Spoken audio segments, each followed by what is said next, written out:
Oh, hey, look, it's almost Tuesday. Whatever. Look, it's Thursday. We're here. I'm happy. Whatever. I got some good sleep this week, though. I'm just going to say that. And so, yeah, we're going to do the things that we normally do. Right now, it's just me. I got a couple people that wanted to pop in later. They're going to be here whenever they want to be here. And maybe Jeff will show up. We don't know. He said maybe probably would be late if he does. Anyhow, we'll be right back. Paying too much for trucking insurance? What if you could save more by making one simple phone call and keep more profit? You could very well do just that with one simple call to Seabright Agency, 800-366-6466. Call now. Now here's a question that all owner-operators and small fleet owners should consider. What happens when you access the unrivaled advantages that are available through the ES Advantage program?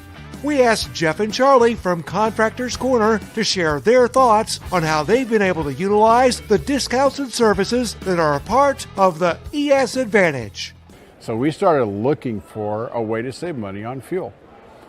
And we were turned on to the ES Advantage program for fuel first. And so we got a hold of Jeff Reese, and he ran us through that program. And man, we were starting to save. And then we started talking to them. Well, we saw their website, and we said, Jeff, what's this thing about insurance and accounting and Right. you lease trucks? What? Right. And that's the thing is we only knew it as a fuel card. And when we started digging deeper, I mean, we ended up getting hooked up with an insurance provider, Seabright Agency, and they created an entire insurance program just for us and our people. And from that, we've learned that, now there's even more potential. There's a greater opportunity, and it's completely opened up our eyes and broadened our vision into what it is we're trying to do, which is help people do better. Wrapped with the ES community just makes that process so much easier. Now, if you're an owner-operator or small fleet owner and you would like to learn more about how you can drive savings to the bottom line of your business, the ES Advantage program has the discounts and services that deliver the kind of unrivaled advantages that are designed to help you improve your overall operation. Get connected with the ES Advantage today.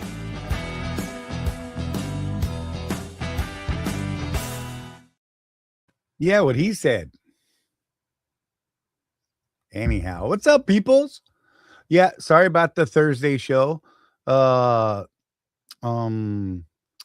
Tuesday was a bust because I had doctor's appointments.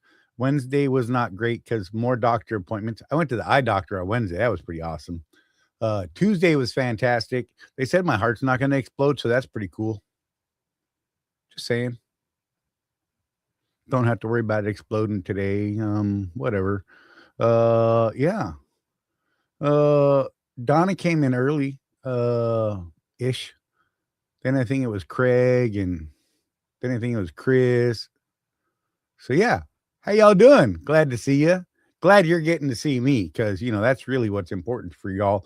I know how much you really need to see me every week. So yeah, look at man. My head looks weird today. Look, I got an old man spot right there. This thing is freaking me out, man. Jeez, I don't even understand what's happening. This getting old thing. I got new glasses coming though. I'm pretty stoked about that. They got me ones for like my regular everyday thing, and then they got me a pair just to sit on the computer with. I think those are going to be the life-changing breakthrough ones with all the time that I spend in front of the computer for 3 days a week. But whatever. Hope y'all are doing well. Yeah, not sure where we're going to go tonight, but we're here. You guys are more than welcome to lead the way. And, hey, if any of you want to pop in and chat, you are absolutely welcome to. Let me know. Maybe I'll shoot you a link, or maybe I'll put it in the thing here. I do have, I think Jenny's going to pop in. She had some broker news that popped up. She wanted to talk about. Ida had an opportunity over here at Target or in Florida that she wanted to talk about. So she may pop in. Jeff said he was probably going to be late. He thought he'd make it before the show ended. We'll see.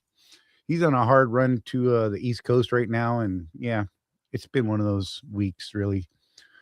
I'm finally going back to work tomorrow, so that's cool. I haven't gone to work forever now. I think it's what it feels like.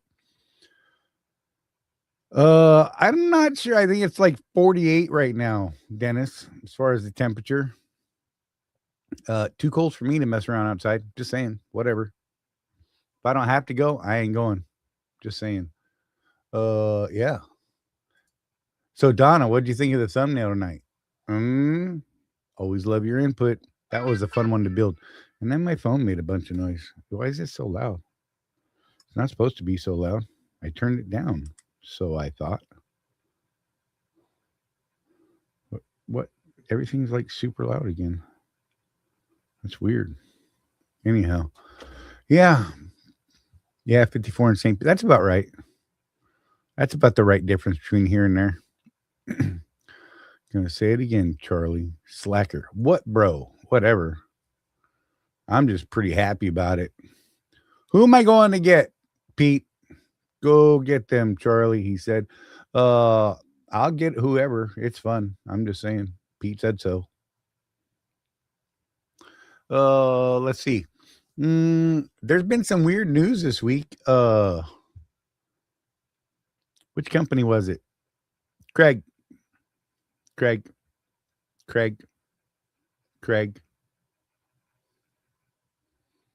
It's one of the companies Swift bought not too long ago. What's up, T-Bone? I can't get him, Pete. He's driving, man. When he's done driving, he'll get in here. I promise. I hope. Which company was it, Craig? Dang it. Abilene. God, why could I not remember that name? I can remember everybody's name, but I couldn't remember that darn thing. They're getting wrapped into, look at all you jumping in. I like it. Craisland 143. That's a name I don't remember, but that's cool. Hi, good to see you. Glad you're here. Do I know you? I don't know. When they changed it back to everybody's at names on YouTube, oh my gosh. Anyhow, whatever. So Abilene is getting just absorbed into Swift, apparently.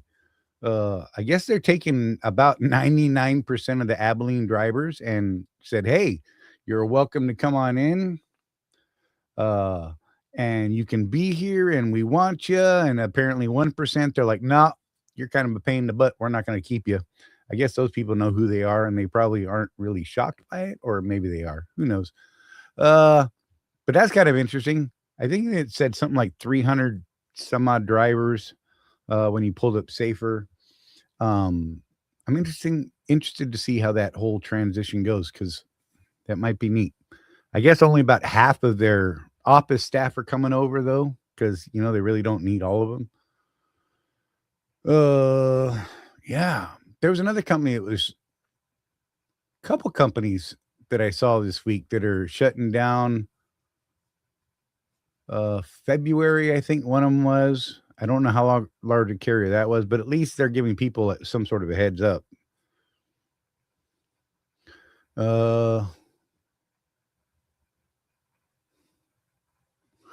Pete's having a conniption on me. Hey, it's not my fault, Pete. He's got to make money and stuff. Just saying. Yeah, I mean, you should always be looking, right? I'm always looking around to see what opportunities are out there. Even if I don't take them, sometimes I share them with people around here and things like that. Yeah, I just thought it was interesting, because typically Swift doesn't,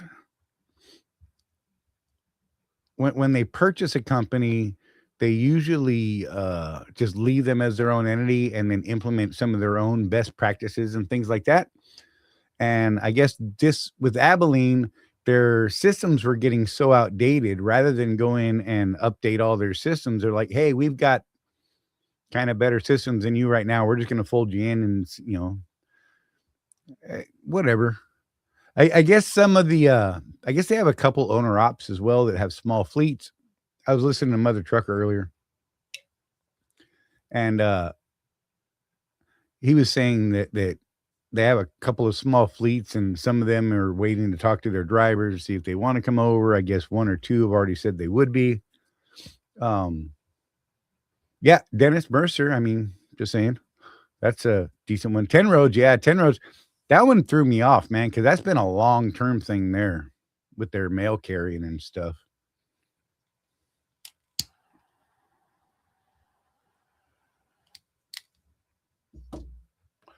So this year's already been very weird to me.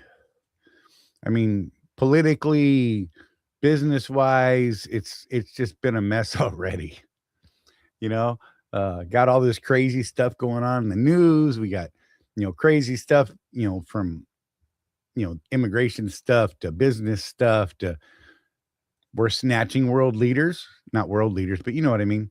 Yeah, Dart got bought out. I mean,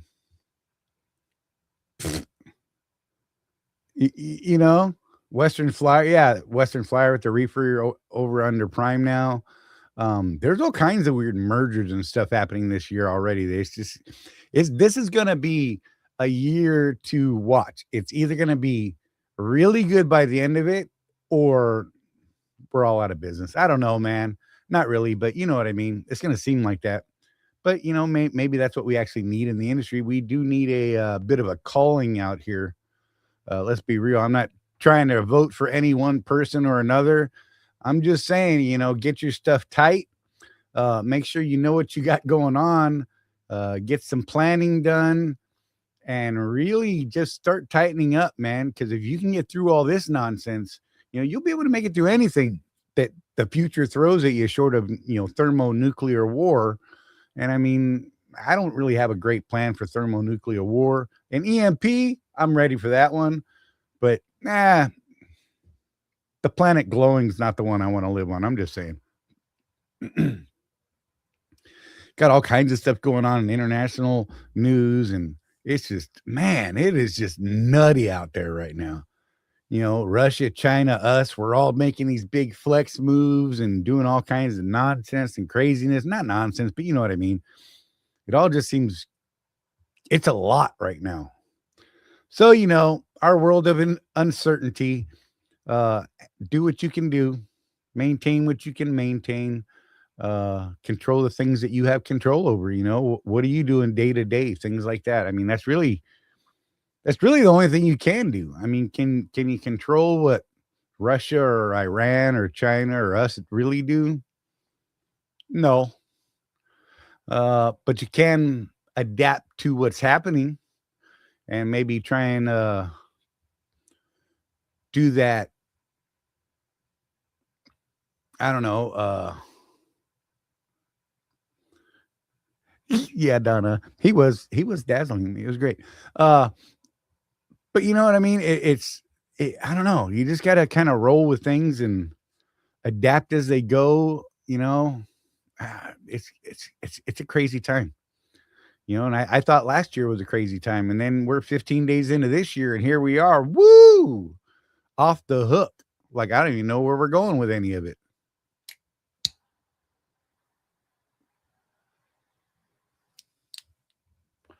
Hey, do me and yourself a favor. When you're watching the news and you see these stories, be open-minded. Seriously, I don't think that's that much to ask for. There's an awful lot of people that are hopping on one side or another of any given topic at any time, right? And it's absolutely their way or pound sand, bro. That seems really weird to me. Like I've been listening to all sides of everyone telling stories out there lately. And some of it's actually changed some of my opinions on certain things. Don't think I'm going to get into them now, but I had a trippy conversation with Jeff earlier today, and I was telling him about some things where I had kind of adjusted my view and was looking at things a little bit different than I normally have been in the past. And he didn't necessarily agree with part of it, but you know what? We didn't get into a fight. Like he didn't want to punch me afterwards. I didn't want to punch him. It was a trip. I don't know. It's just been weird to try and figure all this stuff out. And, you take all these narratives that people are throwing at you. And again, it's their narrative, period. If you don't follow that narrative, you're wrong. I just think that's a lousy way to live. You're not going to learn anything. You're definitely not going to grow. You know, got to be willing to get a little uncomfortable if you want to grow at any point in time. From uncomfortableness and pain comes growth every time almost. Oh, hey, Jenny. So Jenny's here. She'll be here shortly. Really, because you have a punchable face. Narc, that is legit. Look, I even cleaned it up a bit this week. I got a new shaver that I was trying out called the Bald Buddy. I'm just saying. Worked pretty good. I'm a little Velcro-y right now, but whatever. That's absolutely fair. Some may say the same about you, Mike. I'm just saying. Not that they'll ever show up and do it for either one of us. Maybe you and I should just show up somewhere and punch each other in the face, Mike. That might be the way to do it because, at least if we say we're showing up, we'll show up.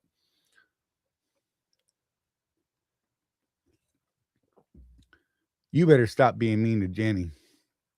Jenny, you let me know when you're ready and I'll throw you up there. But yeah. So all is well.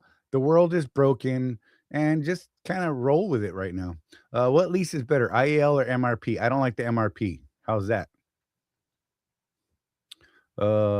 Porting trucks out is possible. It's just expensive. Yeah. That cage match is never going to happen because, those other people just aren't going to show up.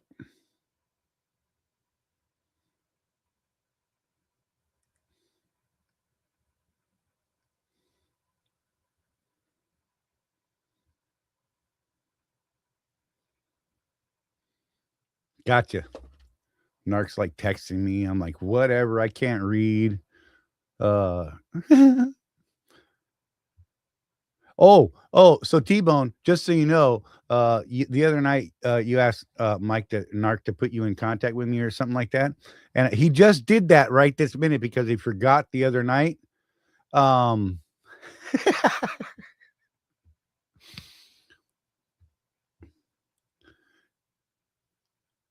Yeah, I hear you, Sean.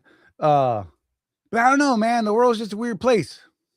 Hey, Jenny, are you there? Are you ready? You want me to pull you up? I'm just saying. I don't know if she's really there. What didn't you mean to do? Yeah, I know, right, T-Bone?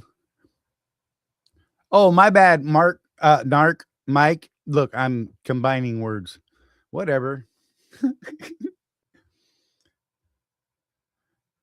Narc and truck cage match. That would be hilarious. Oh, it says Jenny entered the studio again. Let's see. Let's see if she's really there. I don't know. I'm here. Oh, hi. I've been talking to you. You just wouldn't bring me up here. Oh, my bad. Well, I didn't see videos like because I'm in my mobile studio. I'm in the car and it's dark, so you can't see me anyway. I forgot. I'm an old woman. Dang. Oh, Lord. Hey, which picture did you want me to use? I know you told me, but I already forgot. Right. So do you want to post? Yeah, I'll put it up on the screen. As soon as I go find it again. Dang it. I thought I downloaded it and I didn't. I got it. Hold on. Oh my gosh, Charley. Look. I had a migraine yesterday. Does not give you an excuse to be like this. Not just yesterday, the day before too. It was fantastic. Right, I know. I do have empathy for migraines because I've had migraines my whole life. So. Hey, but you know what?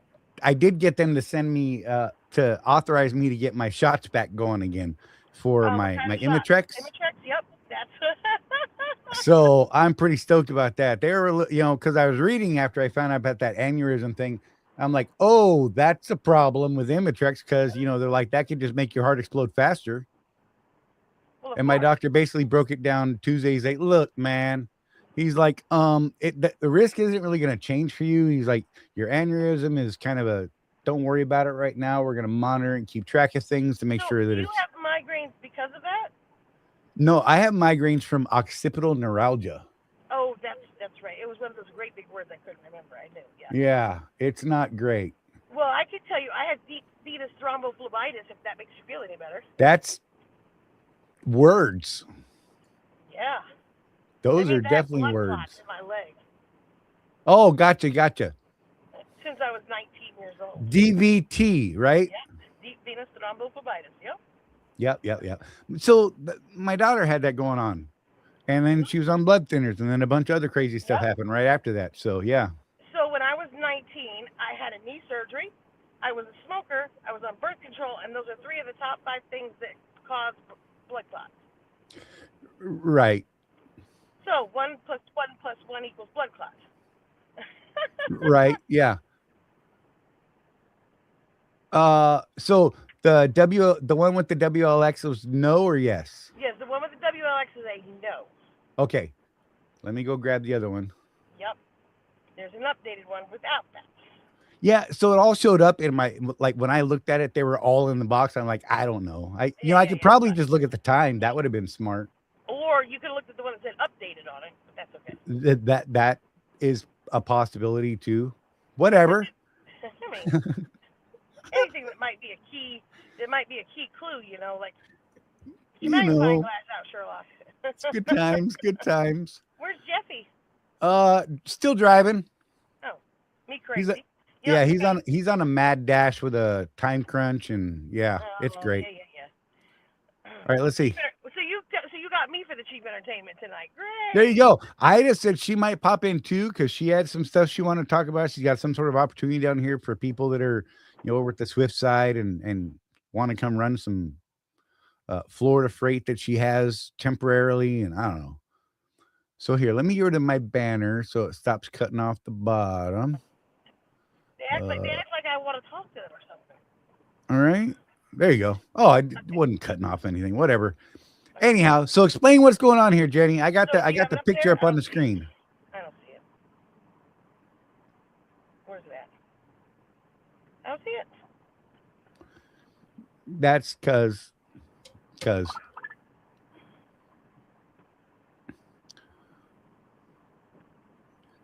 but what Jenny sent me was a picture saying that all brokers on the R&R umbrella are going out of business. And then there's a list of brokers and their MC numbers and all that wonderful stuff. Yes, so this is the R&R umbrella of companies is going out of business. Now, initially, I was told that WLX, Worldwide Logistics Express, was part of R&R. They used to be. They separated from them before R&R collapsed. So WLX and WLE are still in business. So if you knew them as an R&R company, they are not out of business. But well, good for them. Else that was under the R&R umbrella, there's R&R Express, R&R Global, Paradigm, GT Worldwide. That would be Paradigm. Whatever. Paradigm to me. And that's what I call it, Paradigm. I've always called them that. I like Paradigm. Stop. Anyway, TA something maybe. I'm Taylor. doing it off the cuff because Here, I can tell you. R&R Express Logistics, RFX LLC, GT Worldwide Logistics, Paradigm Transportation, Pioneer Transfer, A&M Transportation Services, R&R Global FF, or R&R Global, Taylor Express, and not the WLX and WLE. There were 2 other ones on there that I couldn't find any information on. There was R&R Power Only. That might just be a division of R&R or whatever, not really a separate MC number. But on that list, if you put it up on your site or whatever, it's got all their MC numbers on it so that you guys can reference them and make sure you've got the right ones and what have you. But this is a pretty big hit. This is a pretty big list of brokers. I know that I've been trying to collect from RFX for over 2 months for a carrier, and they keep saying, yeah, we're going to send a payment. But that invoice is from July, So I know they haven't been paying some people since July. Oh, wow. Yeah, and I know, and when I threw this up in Reddit, somebody said, "Oh my gosh, we have $30,000 with R&R." So, I know that there's a lot of money out there. I hear all of the bonds are pretty much exhausted already. At least all the R&R, RFX are all exhausted. So there's not a Really? way, yes, to recover on the bonds at this point. So the only way to recover is to go after the shippers and consignees. Now here's the thing: most carriers know that you can go after the shippers and consignees, but the problem is they don't have the time to do it. So that's when they call me. That's when they Right. call Ghostbusters. But I will tell you that my LinkedIn network has expanded by about 35 people just today. Oh, wow. Yes. Well, cool, I think. Yeah. Yeah. It's cool. I mean, I've had lots of people reaching out to me. I had a couple of larger carriers, over 100 truck carriers, reaching out to me for help. Maybe Oh, not even, jeez. with these people, but with other collection stuff. And so Right. when I went to throw in this, and I'm gonna tell you what, Alex, my mother trucker, I'm just letting you know right now. Yep. Yep. He's the one that put the list out that had the WLX, WLE on it. So I, Okay. he's usually on top of his game. So I went with Right. it, and I got all the MC numbers, and I made a little poster, and I threw it out there. In about 5 minutes of me posted it, Sonny Catlett, the president of WLX, and Tori Blake, the CFO, both within 2 minutes of each other called me to say, "We're not supposed to yell out." I said, "I'm sorry, I'm getting down." Really sorry. They were super nice about it. They were super Right. understanding. I got it right down. I don't think it did them any harm, but yeah, just you got to be really careful when you're accusing folks of not paying. For real. They might get a little salty. Right, but I have had people reach out to me today and say they might be owned by that company, so I'm not saying. Huh. But anyway, Yeah. so, In fact, I was watching Mother Trucker earlier today. That's where I got a little more detail about the right. Abilene stuff. I thought it was a good video. Yeah, I mean, and Alex has been having a lot of good news lately. There's been a lot of stuff coming out fast. STG Right. was going out of business, and I guess they owe over $1 million to people. Oof. I think they might be doing a Chapter 11 restructuring. Okay. So they might still be around, but they owe over $1 million to people. And I'm going to tell you what, folks. It's my experience. I'm not a lawyer. I don't even play one on TV. Okay, but it's my experience in collections in the transportation industry. Once a company files Chapter 11, they never come back as strong as they were before. Right. Most of the time, that's just an extension of time to drag this out a little bit longer, and you need to quit calling for them, honestly. Yeah. Yeah. Because 9 times out of 10 they go out of business, and the one time that they don't ever come back as strong as they were initially. Yeah, it's rough coming back for a business on that. You know what I mean? Because okay, look. Think, if you didn't have enough money to pay everybody to start with, now you've got to restructure all of your debt, pay it all back, and pay the people you're paying right now. Right. And that usually requires some people getting paid less than they think they should or work. Or they have to do the same amount of work with less people. Right. So, yeah. Yeah, that's a rough shake, when that kind of stuff pops up. It is not happy. It is not pleasant. It is not the way you want to go. I mean, it's saved a couple people here and there, I reckon. But it's never the same after. Maybe in other industries, but in transportation that does not work, especially with the way that our industry ebbs and flows with the economy. Right. If it's good, it's good, and there's not people filing Chapter 11. If it's bad, it's bad, and you're not coming back. And there's definitely a shelf life on the memory of things like this, because we'll remember it for like the next 5 years, but then after that we won't remember no more. No, I don't remember. It's weird. For the first 5 years though, we remember like it's hot. Mm-hmm. You're like, that dude robbed me, and then I mean, I can still tell you to this day that in September of 2021 is when Pan American Transporters went out of business with $3.1 million against their $75,000 bond, and it paid out at 2.9%. See, and pretty soon you're gonna forget about it because you won't remember no more because it'll be a 5-year mark. Right. Hallelujah. There's something wrong with our thinking. I'm just saying, but it's just the industry how it is. Real quick, MRP, going back to that question, can't remember who it was, but MRP I think is terrible. Craig said MRP is only great if you can find a low mileage truck. They are scarce, but they pop up occasionally, less than 200,000 miles. I'm not a fan of the MRP program. I'm just not. So when we've done the math on that, overall, it seems like it all comes out the same at the end. Only you started with a truck that already probably had problems because that's how it ended up on MRP. That's my opinion. Not saying that's fact. It's just how I see things happening. Anyhow, sorry about that. But yeah. So what is it you're trying to do, Jenny? Find out people that are Well, so trying first to of all, collect I'm just monies letting here. everybody know you need to check your receivables. If you have any of these people on it, then you need to send me your invoices so I can recover this money for you. Right. So there you go. Because all of you should be running successful trucking companies or driving your trucks. You shouldn't have to be worrying about chasing your paper. That's what I'm for. Right. Pay for the expertise of the right service and the right people. Look, I'm all for that. Because you're not going to get paid if you go, dude, my broker didn't pay me. Can you Right. give me my money? Let me get on Facebook and talk bad about him. Well, you could always do like I did. Just write an article on freight waves, and that's even Right. the woodwork. That I think that's a great way personally, but Is Ida out there? Is she hanging around, or is she not here yet? she's not here yet. Okay, well, I'm going to drop out for a little bit. I'll try to come back because I know she wants an update on my tea. But Okay. just in case I don't get back, y'all have a good week, and I'll try to be back on next Tuesday if I don't get back. Okay, dokie, be careful. All right, thank you. Bye-bye. Bye.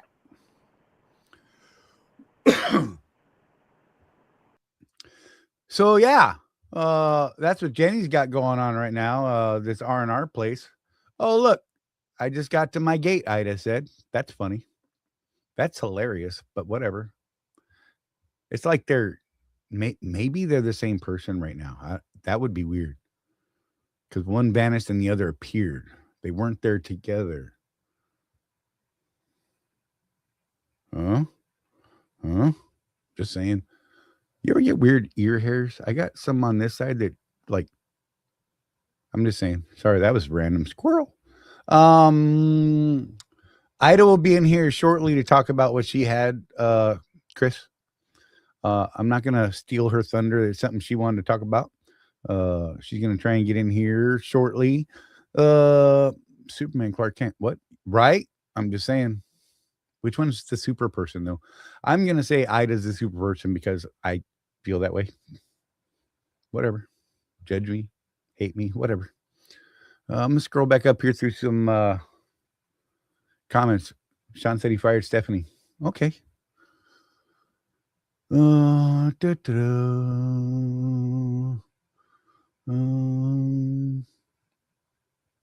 I don't know. It's too hard. It's reading. Yeah. It's harder than adulting right now. I'm doing pretty good at adulting right now, I think. I don't know. I could be wrong. Because, I'm not a very good adulting person. Whatever. So as far as my medical stuff goes, a couple of people have asked me about it. I appreciate those of you who saw that video that I put out on the Facebooks. I'm thinking about putting on the YouTube side and trying to get it shared out there. Just because I think it could help a couple people. I'm not really trying to get a big thing for me going. I'd rather just get it shared out there. I think I might actually put it on one of my like non-existent following channels and link it to people, just not so they follow it, but because they'll be like, look, no subscribers, but just so they see the video. I think that'd be neat. Yeah, but my stuff is working out okay. Like, they told me that last Sunday I had a mid-thoracic aortic aneurysm, and I was like, oh, I'm gonna explode. That's gonna be great. And of course, my brain just started going dark and talking crazy things. And then I was like in this complete manic stage from Monday until Friday or Saturday, and then I finally just crashed. And so the weekend was rough because I couldn't stay awake, but I couldn't sleep for any real time. It was weird. And then the last 2 days after my physical, when I talked to the doctors on Tuesday, they're like, bro, relax. We're going to monitor it. You're all right. We don't think it's a huge thing right this moment. You know, we're going to keep an eye on it. Don't worry, man. So I get to go on blood pressure meds. That's not fun, but whatever. I've been fighting that one for a couple years anyhow. Let's just be real. I did reach out to some people at my carrier, and Jeff will be here shortly. By the way, he just texted me. I did reach out to some people at my carrier, and kind of gave them a minor heads up of what's been going on. And they're like, "Look, man, let's just take it day by day. We'll see how it goes. I mean, worst case, you'll probably end up with a 1-year medical card." And I'm like, "Yeah, whatever." I hate going. I don't like the thoughts of having a DOT every year, but I'm trying to, get out of the truck full time anyhow. So, more incentive, I suppose. Yeah, it was weird, man. I went in for my ribs and found all this other crap. It was fantastic. And luckily I had a physical already set up with my primary guy. And so, yeah. Oh, yeah, let me, because believe it or not, I'm in Facebook jail. Slanderous comments. No, not you, bro. I don't believe it. Look, there's Ida. That's funny. Hey, I Tim, told you I was coming, and I am not Jenny. definitely not. I know. It was just weird timing. I'm just saying.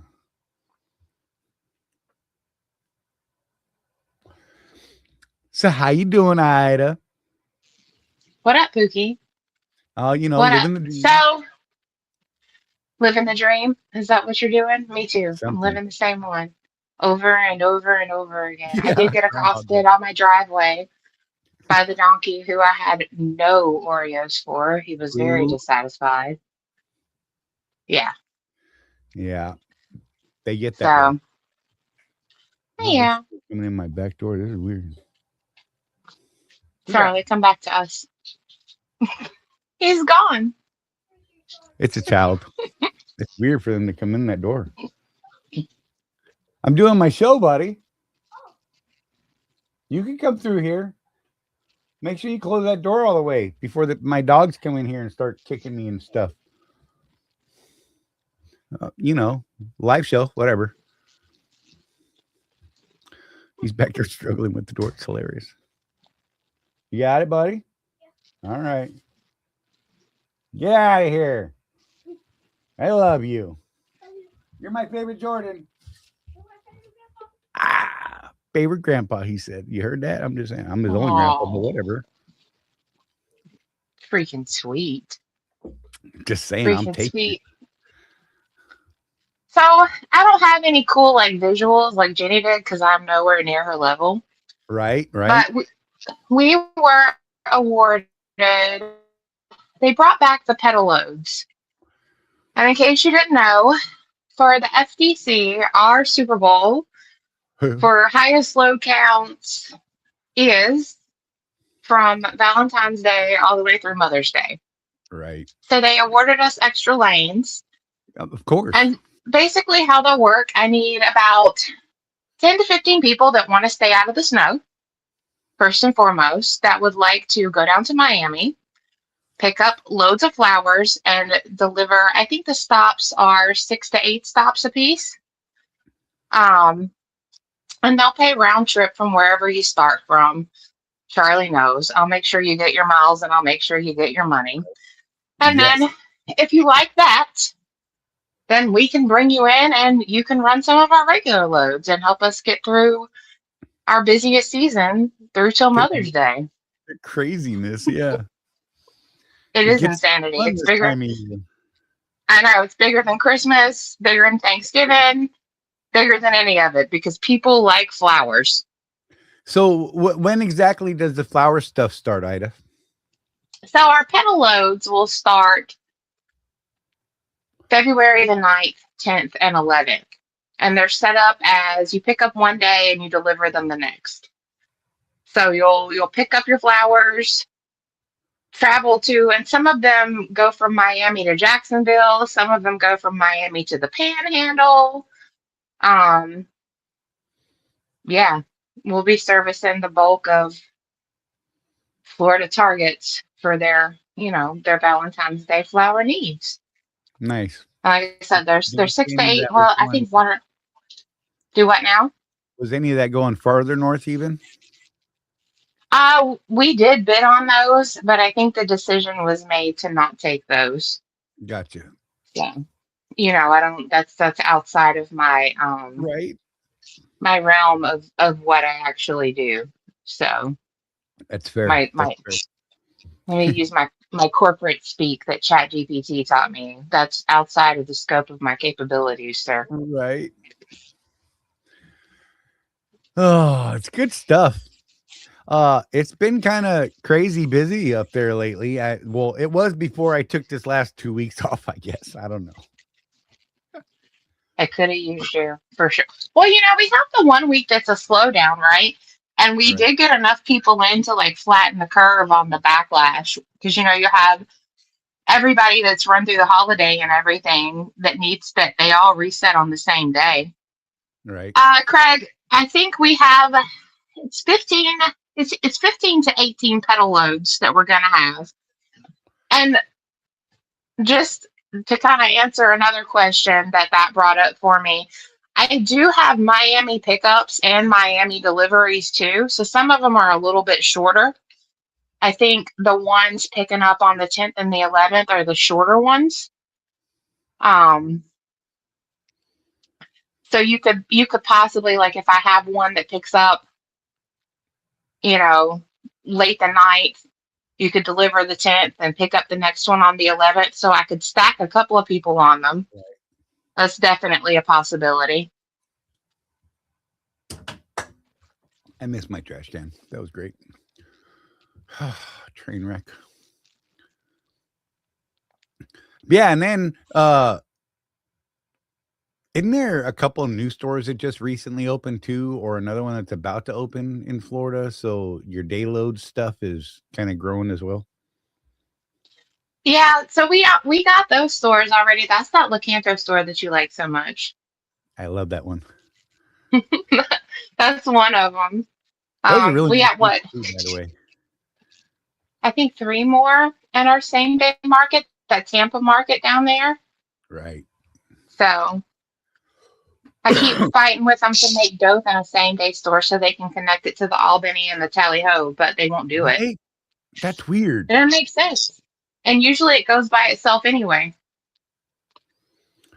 Yeah, South Carolina that's falling under West Jeff, isn't it? The biggest portion of North Carolina, no, sir. So, Iowa? they built that Marlboro, Maryland one that most Oh. of that's fallen under. Okay, that makes sense. So everything got pushed west, north and west. Right. Rosie just walked in the room. She's putting clothes on. Rosie! She's dressing in the wrong direction. She's dressing in the wrong direction. Run, Rosie. Blink twice if you need help. She needs no help. I'm gonna go get Oh, the she's- boy's hat. Oh, apparently she's going outside into the wild, cold tundra to fetch a boy's hat. I don't know why she's doing it, but okay. Because he asked me to. Because she's a sucker. And his hands are so cold. Oh my gosh. Oh, Agony. oh. I was actually going to poke her head in the camera, so I moved my chair, and then she just walked on by. Walk on I don't by. know. If they grow in those stores, Craig, like South Carolina is definitely an option. Because what is that? There's that one up there in Connecticut that we've bid on for like the second time, but that place is a monster. And they deliver, some of those stores get deliveries like 20 or 30 times a week, which is terrifying. Right. That's more than like McClinney levels. It's crazy. Oh man, I don't know. I'm excited to see how this year turns out. A little leery as well at the same time. Doesn't that make sense? Yeah, for sure. Also, same. Yeah. Same. Tim, Same. I kind of understand what you're saying there. He said, I wish they weren't overnight loads. It's tough for the overnight loads are tough for a solo, especially if you can't get in that groove. Like I'm not good at getting in that groove anymore. I'm just not. I'm getting freaking tired.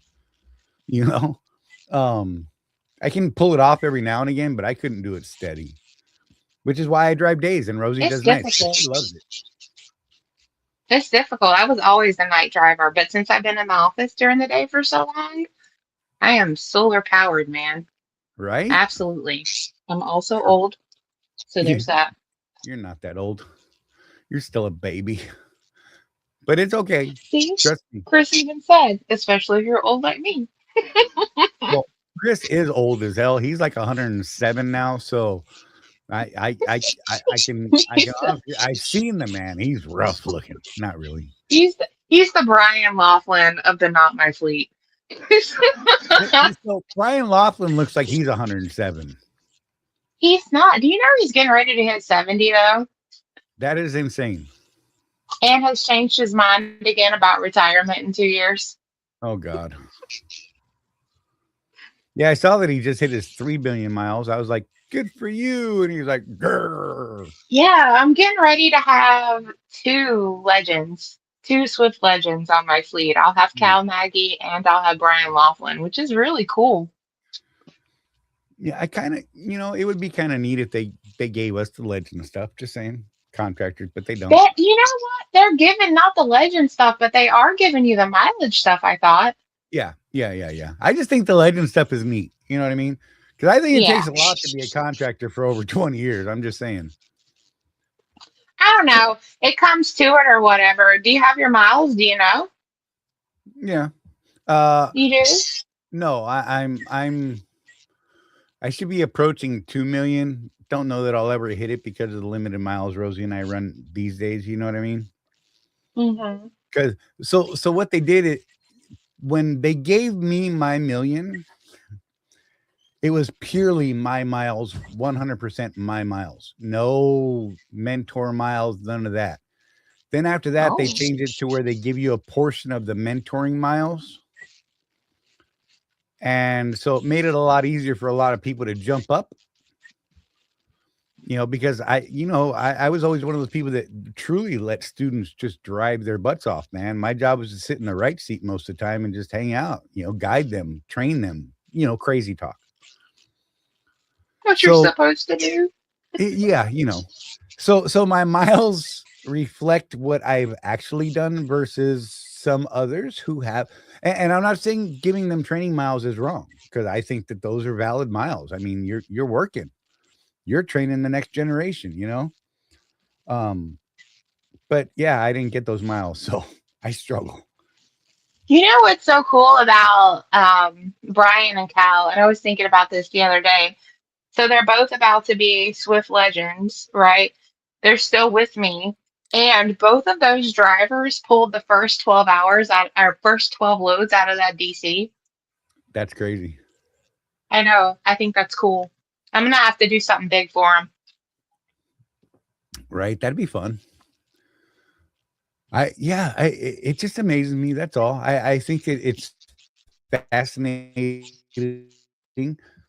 when people make it that long. I think it's very cool. Hell, I just like them to say, hey, look, this dude's been here 20 years. Whatever. I'm just saying. But I'm not hitting that mark. I may not actually hit that mark. Maybe I can, I have a Dan. Just saying. Honestly, we are good.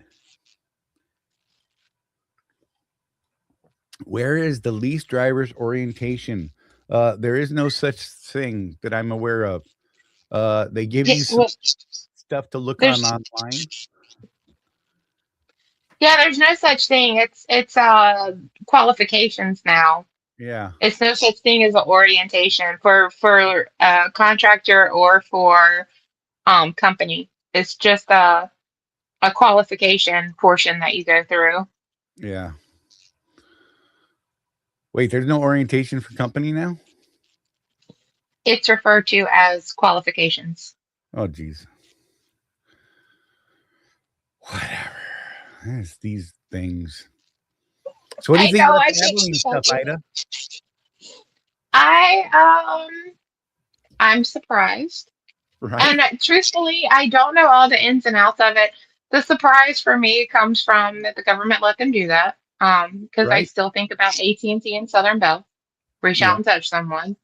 Um, and then my next thought to this is my brother drives for Bar None, which is the Abilene of Night. right. Okay. So how long will it be until they absorb that? Well, according to uh, Adam Miller, the reason they made the decision to pull Abilene in was actually due to technology issues that were about to be problematic at Abilene because of its outdatedness. Oh. And Well, it's I not don't think just that's saying you're a outdated on software. I'm just saying, that's I don't that's not a bar none situation either though. Because right? they had like Metrodon. They're really like I've seen all the gear and everything that they have in those trucks. Way ahead of the curve of Knight or Swift, realistically. Yeah. So Alex, our mother trucker, had a thing out with about Abilene today. I don't know if he put it out today or yesterday, but I saw it today, and he actually got contacted by Adam himself and kind of gave him the rundown on why the decision was made, because normally they do leave the companies they acquire as their own entities, and then they implement changes to streamline whatever, increase profit, all that stuff. Kevin, it's Phoenix. They're like all over the place, man. Yeah, Greer, Salt Lake. I Like would speak with them and Lancaster. see what they have and tell them the specifics on what you want, and then Right, they can hone you in on the area to send you for it. right. Yeah, because You have a their color you truck want, inventory you changes have every day. a, a type, a color. Memphis used to be a big deal for the new trades and stuff like that. Yeah, I don't know Memphis if they as still well. are. They I know was it Memphis and Greer are the two biggest, I think. Greer's tiny. On the east, I mean, for trades, that's where Yeah. we always have to go. Like Decatur gets like nada. Yeah, well, yeah, because Decatur's, god awful. Just saying. But They if rank up you're there looking with for like a Memphis and turn Memphis. in, Ocala will have turn ins, Right. Decatur will have turn ins. If you don't want like a brand new one, you can see what they have for Dude, you sure. could literally pick a truck up at any of the terminals is possible. Because they move them around, so that they are in different locations to make it easier for people to pick them up too. So they don't really have, just a couple central locations. They only have certain locations where you can turn them in now. If you want a Peterbilt, you're gonna have to go west. And I'm going to just go on ahead and advise against that, sir, or ma'am, or let's Right. be 2026 official. But I have just the one on my fleet, and that truck is a plastic trash panda. Oh Lord, you're making Craig feel good. He just got a Peterbilt. I love you, Craig. Good luck, buddy. I'll let you know how this one degrades. You remember how like the Kenworths would just fall apart, like pieces would come off of it or whatever, and the Volvos did that too? Yeah, I had one. I have the one, and he made a turn, and it slung the box open on the side of the truck. It's there's oh Lord, and I knew they were rough because back in 2022, my ex got one of those brand new Pete's when he was working for Decker, Yeah. and he received a brand new truck with 2 miles on it that had over like 200 air leaks, and all the fittings were plastic. Right. Yeah. So okay, so we actually hear a lot of crap about the plastic fittings. They actually do pretty well for the most part until they get old. You know what I mean? Okay, I'll give it that. Maybe it was put together on Mexico Friday at 5. Okay, I'll give it that. Yeah. Well, I mean, typically speaking, because I had a huge conversation with some Freightliner engineer dudes and repair people at a big thing that I went to one time, and they were saying that those actually aren't horrible. Like they actually found better results with I believe they're nylon or some sort of composite. Not truly plastic. We call them plastic, but yeah, that. The only problem is if they're not, maintained and looked after long term. I'm not sure exactly Yeah. what that means either. So, I wonder truly, like with those components. So imagine the conditions, like on the underside of the truck that they're in consistently. So if you're a winter runner, and the right. salt spray and the heat from the summer, yeah, that's nuts. Yeah, I feel like they would be more susceptible to temperature change. I feel like, going from into that freezing stuff would make them more brittle, but I just don't know enough about the science behind them, the composite and all that kind of stuff. Um, I've always liked the brass fittings. Like I went out of my way to find a ton of brass fittings to replace a bunch at one point on Chewy, and it was expensive and difficult. Just to find the fittings, like the quick connect fittings? Yeah, it was very difficult to find them because there's so many different sizes, and everybody's going to the composite ones, and so people don't have them on hand, and you got to order them, and you got to wait, and then hope you said the right words. And pray for the best. Is that where Yeah. we're at with that? It's another black market part. Yeah, it seems that way sometimes. Napa and O'Reilly Auto Parts were my go-tos for that stuff, by the way. Go talk to their commercial people, and they are fantastic. Just saying. Yeah, I don't know that I ever got stuff like that from truck stops. And then I remember way back, 1928 or whenever it was that I was out there driving. But um, the brass fittings, I look, you had the little like plastic, whatever, like quick connects for under your seat. Right. And I always looked at them like they were garbage. I kept like 5 or 6 always for an emergency. I was like, oh Yeah. no, we have to have the brass ones. We're not doing this plastic stuff. Yeah, so my experience was that a lot of them seem to do well when they're not constantly slamming onto some other piece. Does that make sense? Yeah, that's what I was saying. Like up under the truck, it's rattling, it's moving, it's rolling, it's Right. salt spray, and Yep. Well, hang tight 1 second. I'm going to do my mid-show break real quick. We'll be right back. Jeff just popped in. Ida, you are absolutely welcome to hang out and stay because I love you, and I don't care what Jeff says about you because he's a mean, mean man. And he just, I'm not going to say that he gave me a finger and then a thumbs up. He can pick which one he's telling. Anyhow, we'll be right back, y'all. Give me 50 seconds and you'll see me again because you're lucky that way. You're either running your business like an owner or like an employee. And if you're stuck in that employee mindset, you're leaving money on the table. Company drivers wait for direction. Business owners create opportunities. Company drivers chase miles and just drive. Business owners chase profits and know their numbers. Want to run a real business? Start tracking your numbers. Know your cost per mile and start saying no to bad loads. Drop "I run a business" in the comments if you're done thinking like an employee. If you want to take this mindset shift further, join the Road Warrior Entrepreneurs community at www.rwedrive.com, where we have profit boosting strategies, coaching calls, and real road warriors winning together.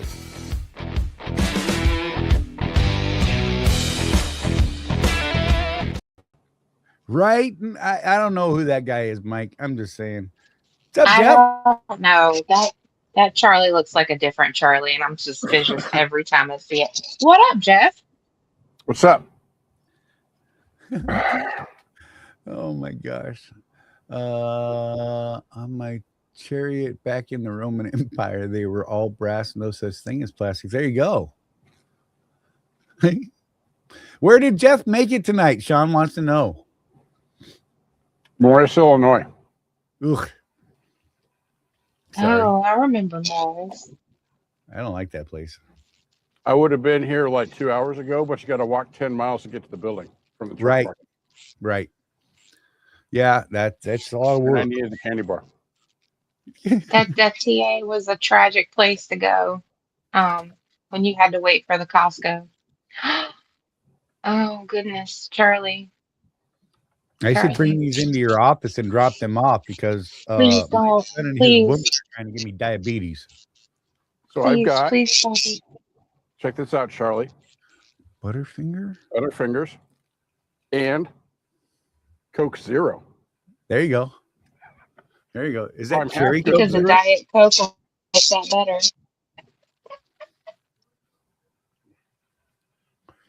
I'm half good. Yeah, right. Oh, so something else I've been working on that's kind of a secret, but I'll spill a little bit.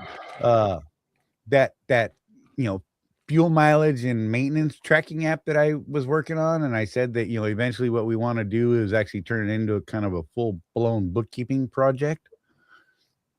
I've actually got most of that built now. For something that we're gonna try with a few people in a not too distant future, probably on a little contest that I'm talking to someone about, and doing a really track your numbers type thing.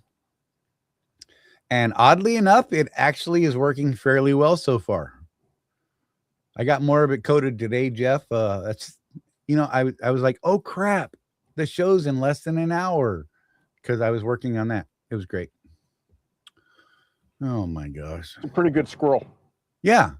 I right now it's super basic. There's nothing pretty about it like at all. It is a data collector, man. And I need to make it so that it functions a little easier, I think, because we're monkeys and we like pretty things. Right. Right now it is just mostly just useful. Does that make sense? Useful is better than not. Yeah. I'm still trying to get all the data entry points in there that I want to make sure that we get in there, and that sort of thing. I'm gonna throw it up in the corner. She didn't have a picture, so we can put the QR code on her. And but yeah, so it's been pretty neat. It's been it's funny because I've only worked on that project physically probably 4 days total. Okay. That's funny. Data collector. Then Charlie sends all of that data straight to me, and I know all of you.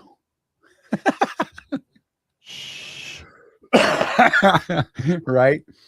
Good way to run them off, Mike. Thanks. Gosh. But yeah, it's actually pretty cool. I think it's evolving pretty well the way that I hoped that it would. And I think that it's going to be pretty awesome because my belief is that it will be extremely low cost for you to do. Mm-hmm. And, you'll basically just be able to, hook up with your accountant at the end of the year. Send them all the details, complete with receipt copies and the whole 9 yards. And I'm actually trying to work out, one of my next steps is to work out the OCR stuff so it looks at a receipt that you scan in and says, oh, that's a fuel receipt, and dumps the data in the proper spots. Yeah, and then some AI stuff in the background where you could actually say, hey, analyze my stuff and, show me where I can do better and that sort of thing. So yeah, there's a lot coming. I'm just saying. And it's going to be an extremely cost-effective way to handle this, I think. And I'm actually really looking forward to it because I'd like to see it work. I've seen some other options out there that are awful expensive and don't work super. Right. This is kind of being built so that as you're going through your day, you just hit the button, add the receipt, make the entry, what have you, and go. Just on your way, man. It shouldn't take more than a couple minutes. I even built in, Jeff, a full settlement and trip tracker input. Right. So you can get crazy detailed as you want, Or you could simply go in and enter in your basic settlement, gross revenue, gross expenses, net. I mean, you can make it as simple as you want or as detailed as you want. Purely up to you. I don't know, man. I don't know how anybody's going to say no. But then I've been fooled that way before. Well, remember there's that one guy that a few years back that used to be in our group that refused to use gauges because he didn't have time to enter the data. Right. Yeah, which was a once a month type thing, really, and it took you about 15 minutes. I'm talking about the fuel gauges, man. Oh, gotcha. Yeah. You're going to do that while you're pumping. Then you got one number to put in at the end. Right. Yeah, it's crazy. Ours is better, I think. I'm just saying I like it better. But yeah. So how'd your day go, man? It's a day. I'll give it that. Right. Had a lot of nonsense four-wheel drivers today. That's fair. One of them was probably Ida. Just saying. She's dirty like that. It is not me. I could see eye to eye with him. Like I can look at you from my window straight into the cab of your semi. It was for sure not me. See, she said it was her. How do you get into that big old truck of yours, by the way? Oh my God. You have stairs? It's like getting on and off a horse. Like the little step on the sides, like a stirrup, and I grab the steering wheel and I get my squats in. So it's not hard. They just swing up in there. Okay. I mean, the step comes to my hip. I'm just saying. How many more years do you think she got of that, Jeff? Just saying. Yep. She just made my hip talk about it. I think I'm going to be like an old cowboy, and then I'll just teach all my horses to lay down so that I can still ride. I'm There just you go. saying. So you're going to have to squat your truck to do that too then. I'm just saying. Get some hydraulics in there. No, I'll get one of those bougie lifts where I can push the button, it squats itself down, I get in it, and then it lifts itself back up again. Right. That'd be awesome. Oh my God. So we talked about all kinds of stuff earlier. Jenny was in, Jeff, talking about this broker thing. Guess some big broker company went out of business. She's actually been had quite a few people reach out to her on it already. So that's kind of cool. We talked about the Abilene merger, not merger, but the absorption. Yes, that's the word, absorption. Talked about my medical stuff. Does Abilene have? So I according to the safer stuff, they've only got like 300 drivers. I could look it back up again. That may be why the merger was okay or the absorption was okay, because it was small enough to be right. You know what I mean? I will say this though. I think that's true. I think that's why something like that was allowed to happen. Yep. Same thing happened with Central, you know? Yeah, right. Let's see. I got to do a search. Company snapshot. Let's go with name. I probably spelt it wrong, but I'm going to throw it in there anyhow. Oh, God. There's so many that start with Abilene. Oh, that's unfortunate. I knew somebody that worked for them years ago, he and his wife. He said it wasn't a bad company, but it was, it was more like a mom and pop business. I think they're out of Virginia.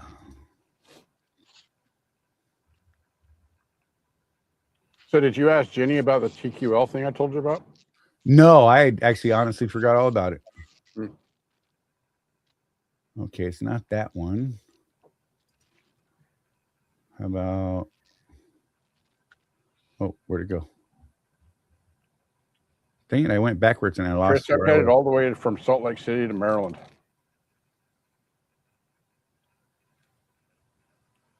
There it is. Abilene Logistics. Much better. Nope, that's not it either. Dang it. Why don't you just know the answer off the top of your head, Charlie? I 'Cause really like Charlie learning to do stuff in real time. I think it's fun.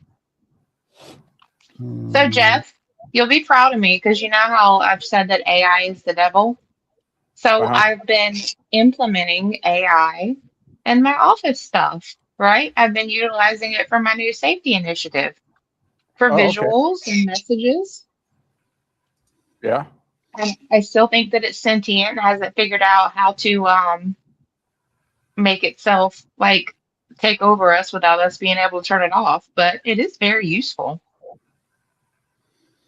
Yeah, some of it. 334 power units 334. Okay. So that won't really make a dent in the fleet.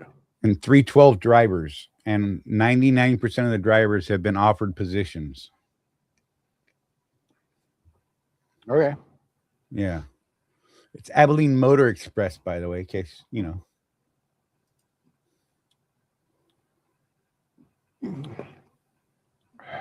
It's funny, there's two listed. Oh, it's the DBA. Okay. So it's Abilene Motor Express and Abilene Motor Express LLC. Wonder how many of them will take it. It'd be interesting to see what happens. You know. Because when Central, not Central Refrigerated, but Central Freight, the LTL company got bought out, Right. most of those guys flipped Jerry the Bird and Right. left. I talked to one guy, and I don't want to go into details on what those guys were offered so much, but they were offered a really good deal. And this dude came over to Swift and was happy as can be. He is an owner I know that there was a lot of the same offers to drivers put on the table with the big MS carriers absorption, right? Mhm. And a lot of those guys, like Leon was an MS carriers driver. Yep. Mr. Arnold was too. And he said they gave him a great deal to come over. And well, I Yep. mean, Leon didn't quite make it to retirement, but Mr. Arnold did. And he was Yeah. well off, you know? Mm-hmm.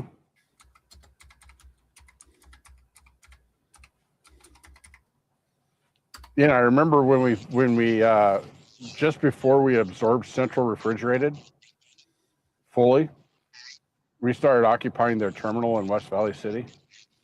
And I tell you what, going in there felt like I was an invader. Those people did Right. not like us at all. Yeah. I went to was it San Antonio with Swift to get my CDL way back when, okay? And it was an old Central yard that was the driving range that they had out there, and there were still Central trailers, all kind of stuff out there, and I thought that it was still a working terminal at the Right. time. I thought that was crazy. I'm comparing Abilene to Swift on the Safer site right now. Oh, Their out of service percentage rate is 21.8%. The national average is 22.26. Inspections on the drivers, they got a good rate there, 1.5%. National average is 6.67. Hazmat, they have one hazmat inspection. oh, It was not out of service. So they have a 0% out of service, and the average is 4.44. So good for them. No fatals in the last 24 months. No injuries, no tow, no. Wow. Look at that. That's pretty damn good. And nothing in Canada. So they got good numbers. I mean, they're out of service on their trucks is a little bit high, but just slightly higher than Swift. I think Swift is like 19 something currently. 19.9. yeah. Hey, I'll be right back. I got to pee. I forgot to pee during the break. 1 second. Discuss amongst yourselves. Charley. Yeah. I always forget Bro. something. I know. He'll get up in a little bit and swear he didn't have a Mountain Dew. I'm just saying. Yeah. So I read an interesting one. So, do you have any thoughts? Ida, an interesting article about a specific out of service incident. It didn't mention the carrier or anything. But But this dude gets put out of service in Indiana. Then gets pulled over 3 hours later after being put out of service. Yeah, He kept going? apparently. So, And what was interesting was some of the comments in the article. Well, they can't just leave him on the side of the road, this, that, and the other thing. They're supposed to escort him to a safe place to park or whatever. Now, you and I both know they wouldn't just leave a guy on the side of the road like that. no, but Well, where he are had you already at in the seen- country? Yeah. So, guy had 20 violations on his truck, safety violations. Holy cow, Batman. I know, right? That's like I a mean- $10,000 shop bill sitting in the DOT parking lot. Yeah. That's shameful. I mean, the only thing I can think is either the guy doesn't do his inspections at all ever, or he just didn't care. And he rolled the dice and lost. What on earth? 20? 20 violations Like, in one inspection. Did they find 20 air leaks or they didn't say what they None. were? All of the tires were below 1/32. 3 of the brakes were out of adjustment. That's what I remember. Good Lord. A couple of air leaks, stuff like that. Holy cow. Yeah. That tire thing, man. That's I know they're expensive, but that could save your life and somebody else's. Oh yeah. Right? I mean, I don't look at tires to the Charley level, but it's probably 2 or 3 times a month where I see slicks on trucks. Right? Just plain no tread left at all. That often, huh?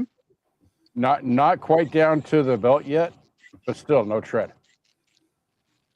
Dude, that's scary. Even getting rain, something like that is scary. Yep. Did it have lug nuts, right, T-Bone? It had some. Not to I don't know how much of this I can actually discuss, but I read a IOI. And the only thing that I can figure out is this poor driver had a steer tire changed, Mhm. and the lug nuts were not properly placed back on this steer tire. Ugh. Oh. Or B, the tire was just bad all the way around. But the Mhm. only thing it said was front passenger side tire came off, and then it listed the damage. Good Lord. Wow. Yeah. You know Yeah. you're supposed to have those lug nuts tightened back up after 100 miles when you have them in front. Yeah, you're supposed to do the whole, retorque thing. You know what's funny is how many people I see getting tires changed, and they just assume those guys did it all right and get in, drive away. I am not that trusting. I've had them I've change the never wrong looked at tire. I've had them absolutely come out, change the tire, and I go out to assess the situation.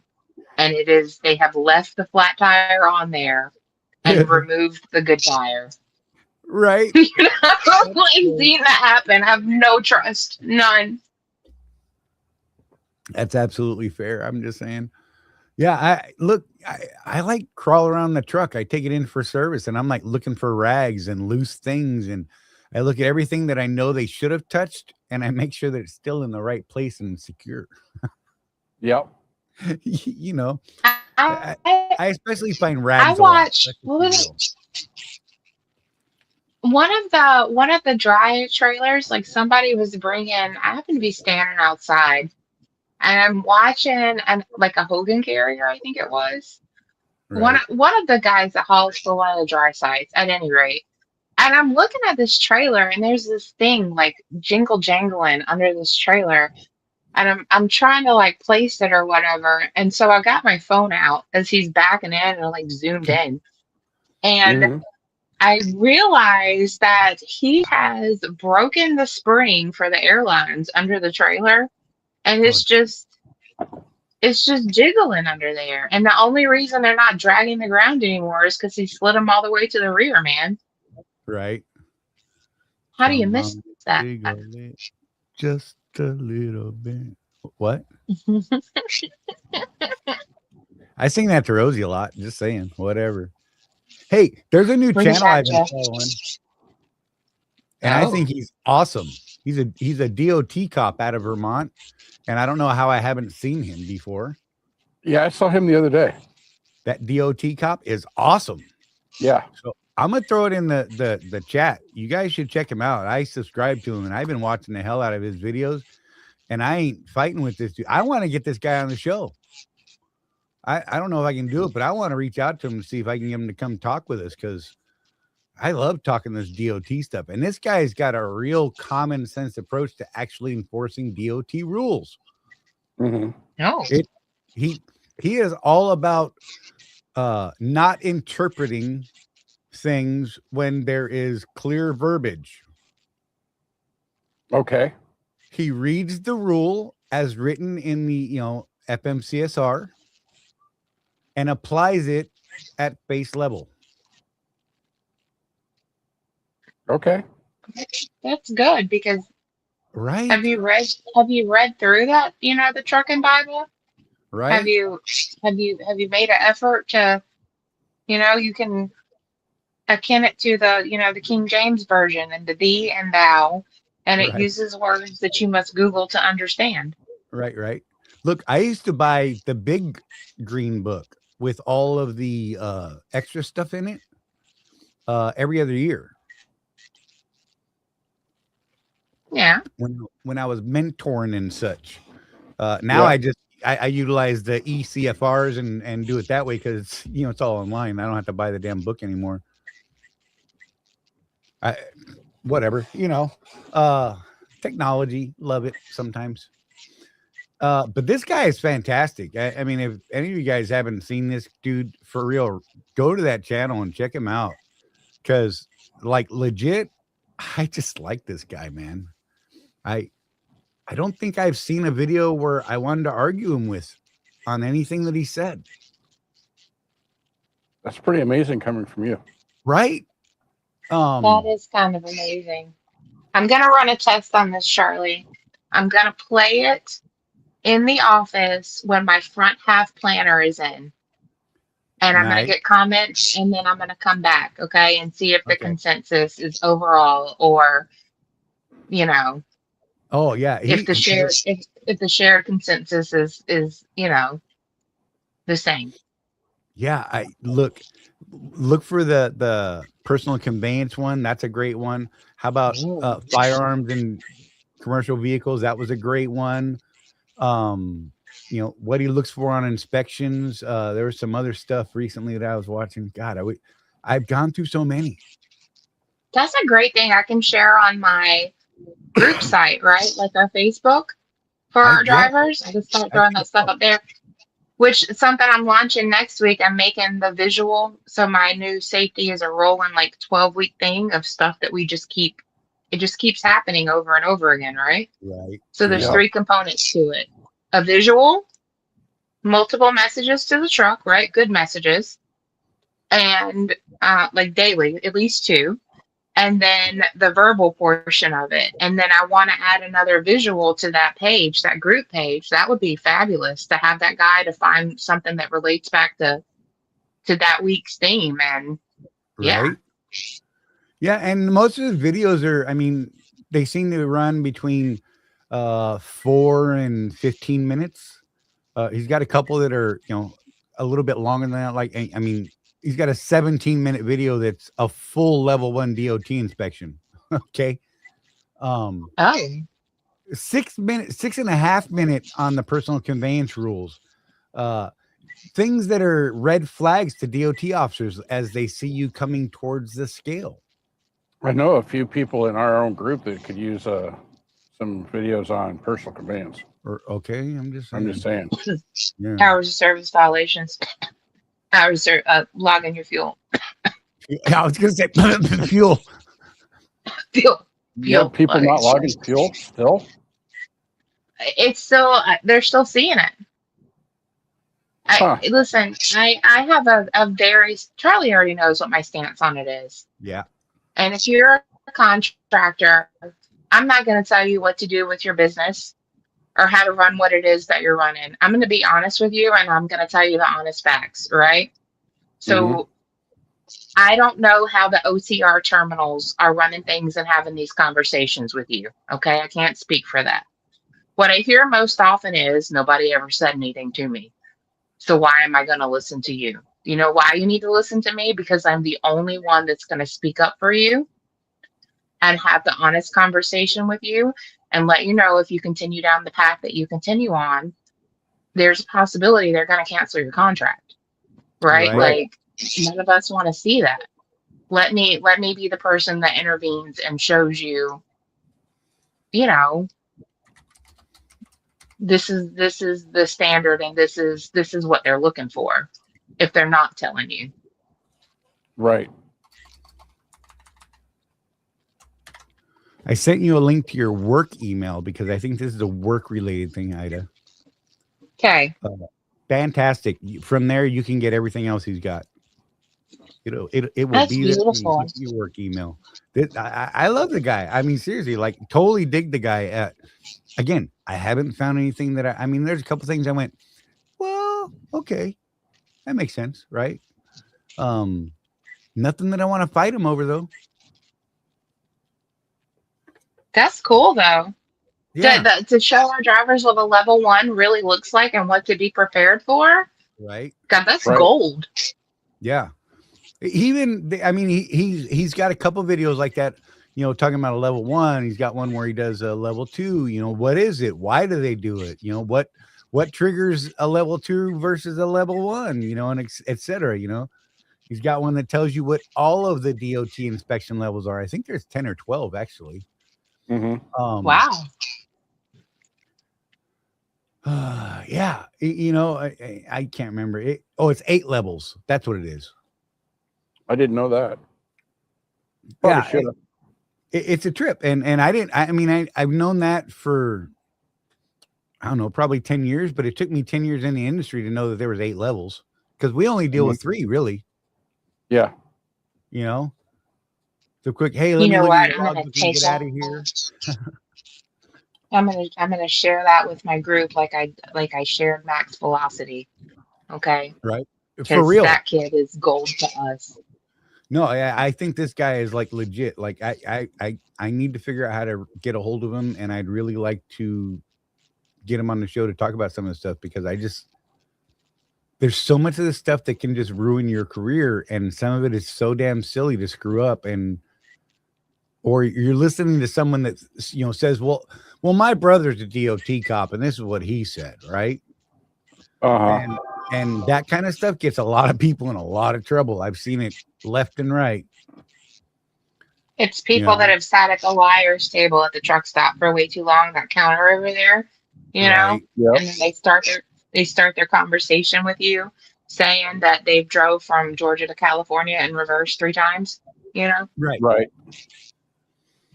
Well, so he dips into a lot of those things that, you know, oh, well, we've heard this for years, you know, that kind of thing. Like, you know, if you possess a CDL and you get pulled over in a personal vehicle and you blow a 0.04, that you are now considered legally drunk in every state because you blew a 0.04, because technically the 0.04 is the CDL level of absolute drunkenness. Right. Anything below that will put you out of service, but it's not technically considered DUI until you hit 0.04. But in most states, it is 0.08, which is level. Just because you have a CDL and you're in a POV doesn't hold you to that other standard. So, he talks about stuff like that, you know. And I think that stuff's important. You know, I don't recommend you drink and drive at all, personally. You know, my when I was still drinking, my personal rule was I have a beer and I no longer drive. Right. or one sip past a beer. I would drink a beer and felt I'm good with my weight and the tolerance and all that. If I took one sip more than one beer, it was I was absolutely no go. Someone else was driving or we're hitting Uber, you know. Right. I just didn't want to risk it. And I've I mean, there's always been like that. Oh, yeah, you know, I had too many friends growing up that got nailed on stuff like that, or people got killed, and I'm like, man, that sucks. That's a stupid way to go, man. I have a family that runs a record company, man, Yeah, that right. I've Yeah. seen some gnarly stuff, man. And young people, like that's the most tragic part of it is that it's almost always young people. So okay, that was a great one. He did a video on do DOT warnings affect your CDL, and all through this video, I was like I was chomping at the bit, right? And by the time it was all done, I was like, yeah, okay, you're right. Yeah. Because he was saying no, it doesn't, and that's a true statement. It does not affect your CDL. A warning does not affect your CDL. It does affect your hireability. Right. It does affect your carrier's CSA score. Okay. Right? And because it's a warning, I believe it's more detrimental because, as we know, we can't fight warnings. Right. It's just put in there informational, but it becomes part of the permanent record, over the next 2 years or whatever it is, right? So I mean, factually speaking, his video was absolutely correct. And he does actually get into the fact that, it does affect your personal driving record, not like points or anything like that, but when someone goes to look at you and runs you through whatever the hell it is, your PSP, they see those things, and carriers out there with get these warnings, brokers, shippers, receivers, all that kind of stuff. They look at those things and they're like, oh, well, look at all these warnings they got. Right. Other DOT officers, when they pull you up, they look for all, a list of warnings. Oh, look, you didn't learn from that warning, so we're going to write the real ticket now. So Yep. they do absolutely affect you. They just don't add points to your individual license. So that was a fair point. But he was great in oh God, just disassembling it and putting it back together so you could actually understand it. You know what I mean? That's something else too that I don't think a lot of people talk about or explain to you that I know on a very personal level. So I was not at fault, but involved in a fatality accident. I did nothing wrong. Okay. But the next company that I went to drive for, they were like, oh, it shows you're involved in a fatality accident. And then they show me on the screen what the companies look at, like their right. report that they pull, and it just says fatality and Right. it gives the date or whatever, but it doesn't say at fault, not at fault, So for years I had to carry around a police report, you know what I mean? And Yep. and give that to anybody that I wanted to work for. Huh. And then add in the preventable. They say, oh, you're not at fault, but you could have prevented it by driving 2 miles an hour slower, which is, someone's opinion. Right. That's Captain Hindsight talking to you. Okay. Right. And that kind of stuff follows you. It sticks with you. Like I just said, she had to carry around a police report just to show people, hey, look, I was good. I mean, that dude got bad things happen to him because, poor decisions on their end. I didn't do anything wrong. But it doesn't show that in it just says, yeah, hey, there was a fatality, or there was a tow away, or there was damage over whatever it is, that they track, that kind of Yeah, that was a hot mess. A absolute middle of nowhere hot mess that you just get left. You have no clue what's going to happen next. You're on the side of the interstate. You don't know what's going to happen. That's scary times, man. right? Yeah. Well, So like here, let me pull up Swift as an example. All it says is that crashes reported to FMCSA by states for 24-month period prior to 1/14/2026. Crashes listed represent a motor carrier's involvement in reportable crashes without any determination as to responsibility. Right? Okay. So the last 24 months, Swift has been involved in 30 accidents that resulted in a fatality. 237 accidents that resulted that had injuries. 576 that resulted in some vehicle being towed. That's a total of 843 accidents total. It doesn't say how many of those were caused by Swift's driver or not. Right. It just says they were involved somehow, you know? And that's crazy to me, man. Huh. So here's another crazy point about that too is we've had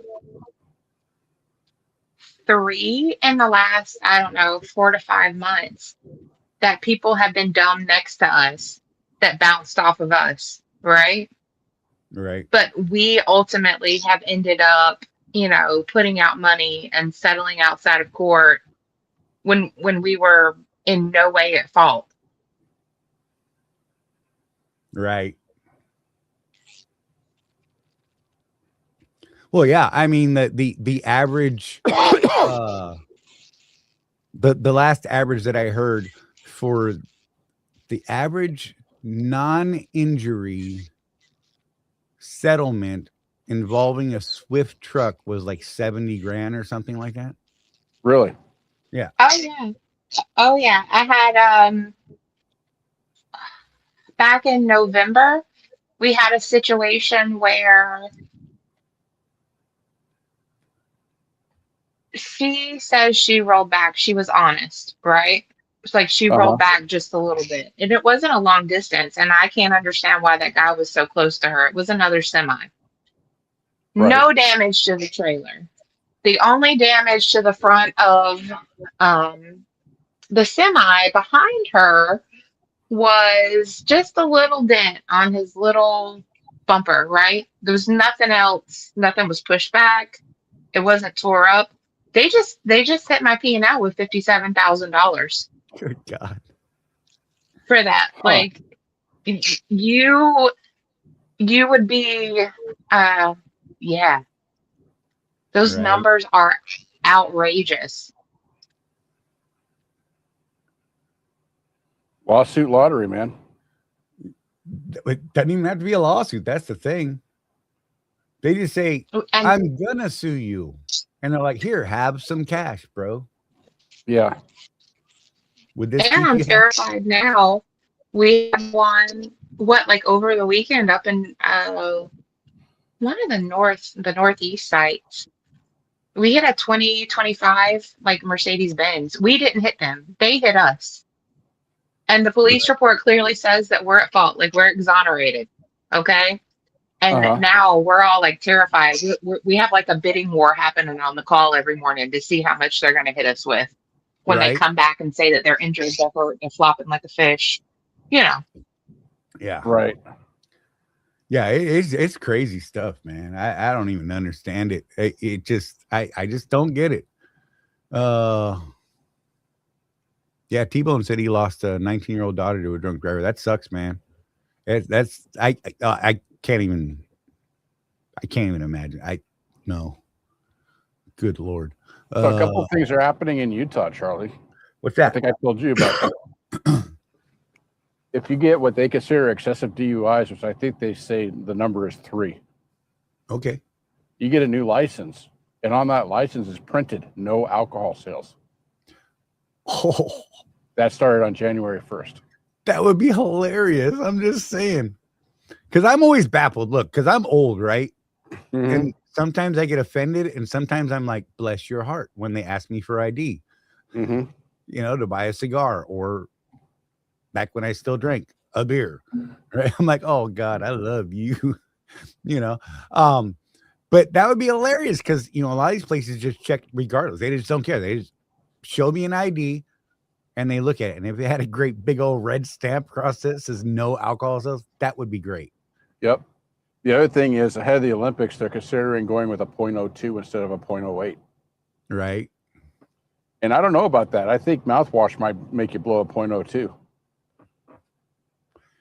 You know, and good Lord. But yeah, it's kind of interesting because Utah, they started this 2 years ago, where it's 100% check ID for alcohol and tobacco. Right. You got to check 100%.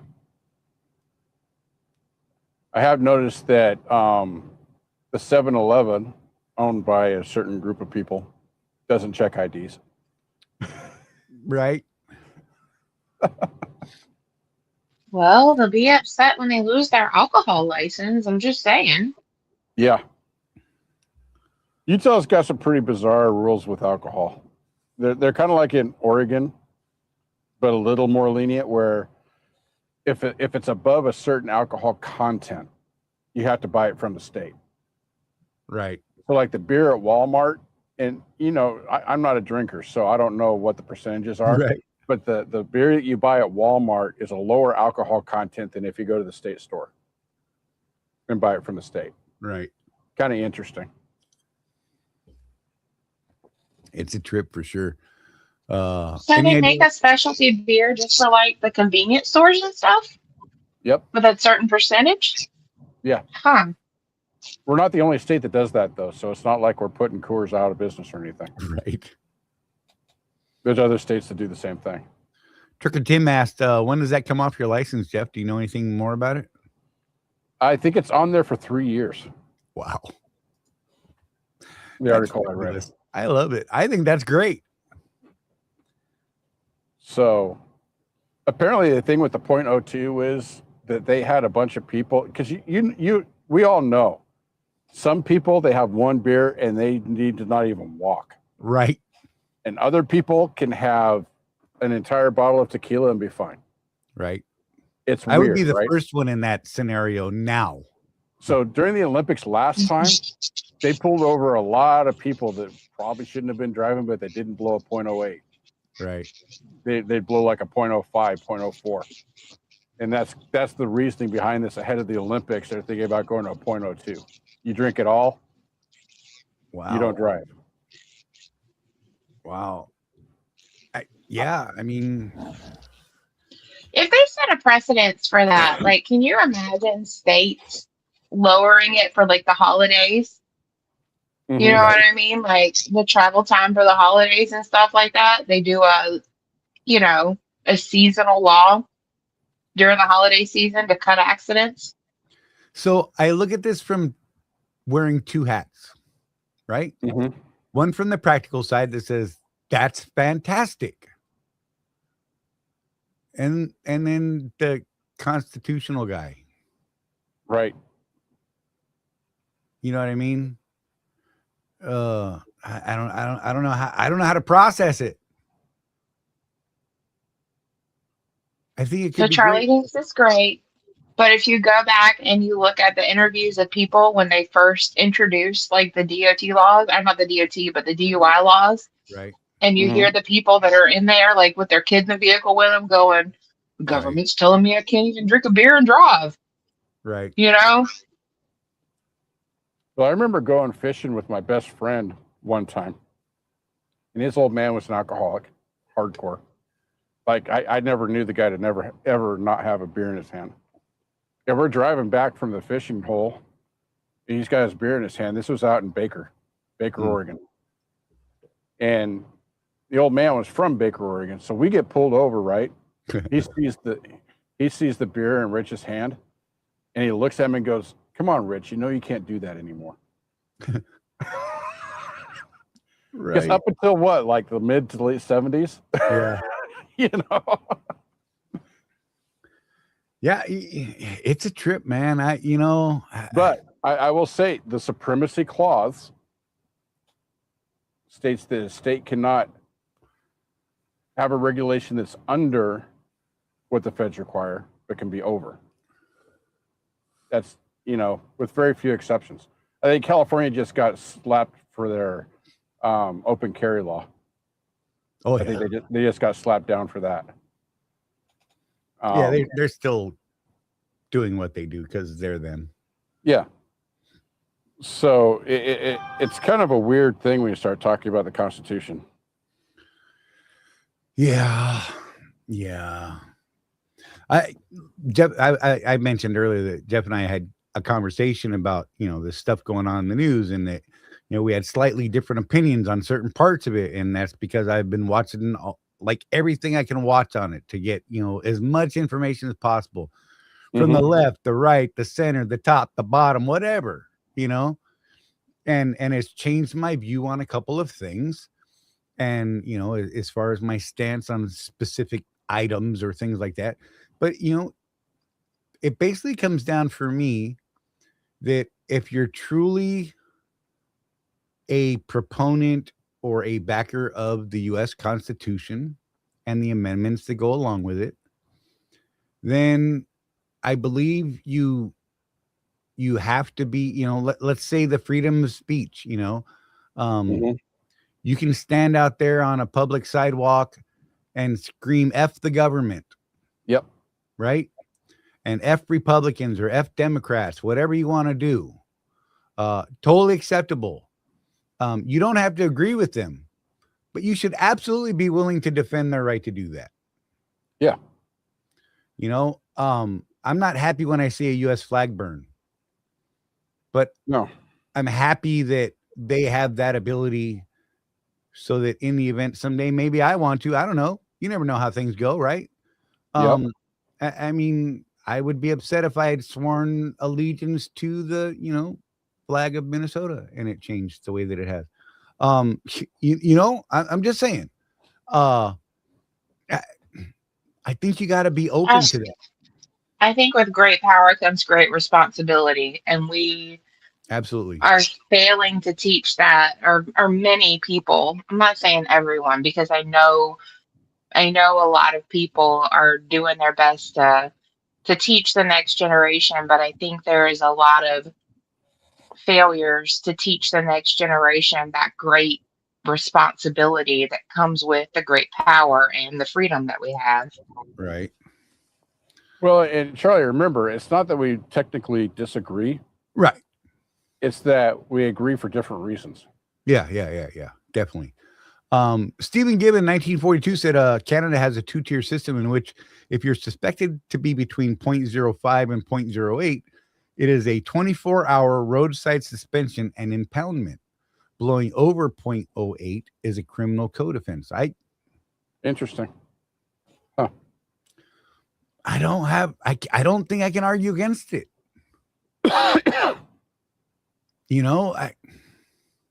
I'm also someone who will never do a roadside field sobriety test. Ever. I refuse. I am immediately going to, let's go pee in a cup, take blood, whatever it is you got to do, let's do that. Because I don't, at this point, with all of my ailments and injuries and things like that. I was going to say, you might not pass one anyway. Yeah, I wouldn't. I know for a fact I wouldn't. And because of that, they can use that, even though they can't find, let's say, alcohol in your system, they can use those visual tests to actually still convict you of not being safe to operate a vehicle. Right. So, I'm absolutely, I will pee in a cup in a heartbeat. Take my blood. You can do it right here. You want me to help you stick me? I'll do it. I don't care. I am not going to touch my nose or try and tap dance on a line backwards or whatever. No. Pound sand, bro. If I don't have to, I ain't gonna. Yeah, DJ, field sobriety tests are set up for everybody to feel. I've seen cops in videos, which I find amusing, that if I were writing notes on what they just did, they would be going to the popo station to blow in a machine. Yep. But yet they're demonstrating how to do it properly, right? Right. I don't know. It's crazy. So I know in Florida, you do not have to submit to field sobriety tests. There are other states where you do not. There are some states apparently that you still have to. You could actually get suspensions for not performing them. Really?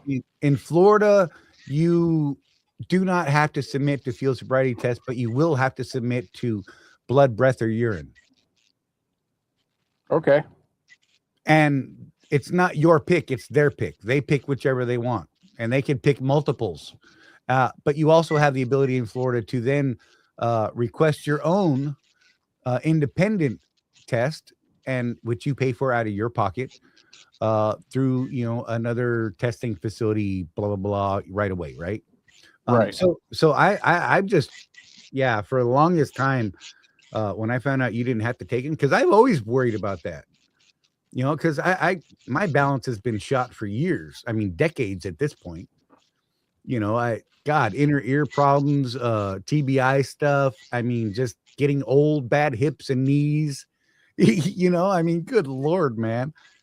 I can be standing still talking to you, and you will see me wobble and have to take a step sideways to catch myself. And I say that the earth just sped up or slowed down at that point. Or I blame Rosie for pushing me, even though she's on the other side of the room. But whatever. Those mind powers of hers. Yeah. Oh, yeah. She's. Yes, you do. It's a Jedi mind trick.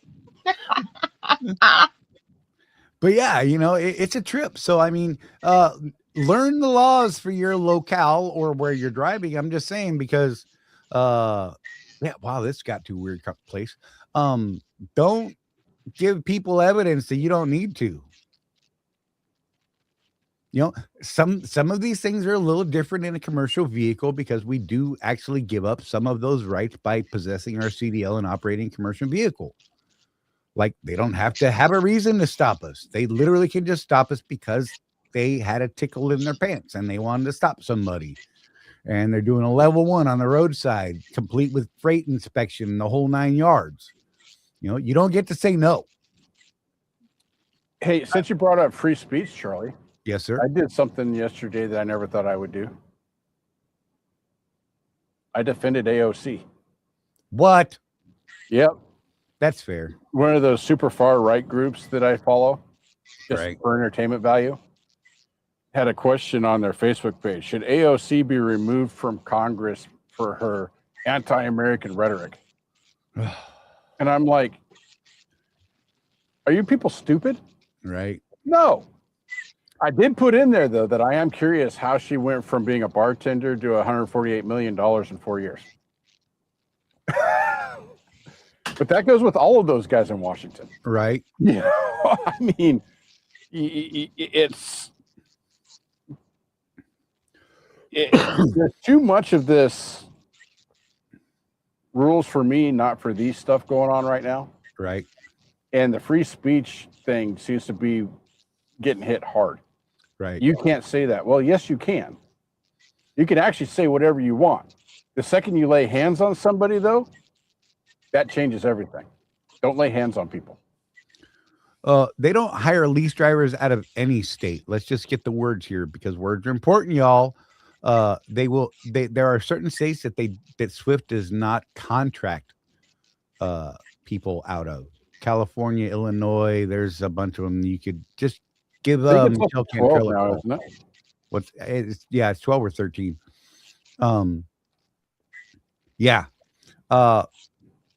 But a lease driver is not hired. Just saying. Contract. You're contracting. Sorry.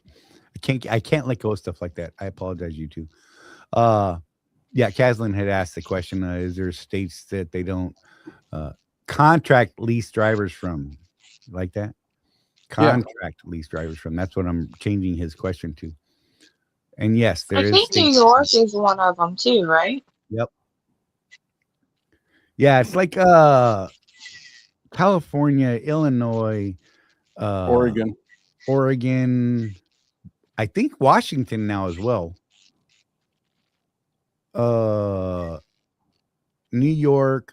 There's a couple others up in that northeast corner somewhere. Illinois. Yeah. So I definitely reach out to someone like Michelle Cantrell, Caslin, and she can fill you in on that stuff. Yeah, she's awesome. Out of the Greer Terminal in South Carolina, South Kakalaki. Yeah. I don't know, man.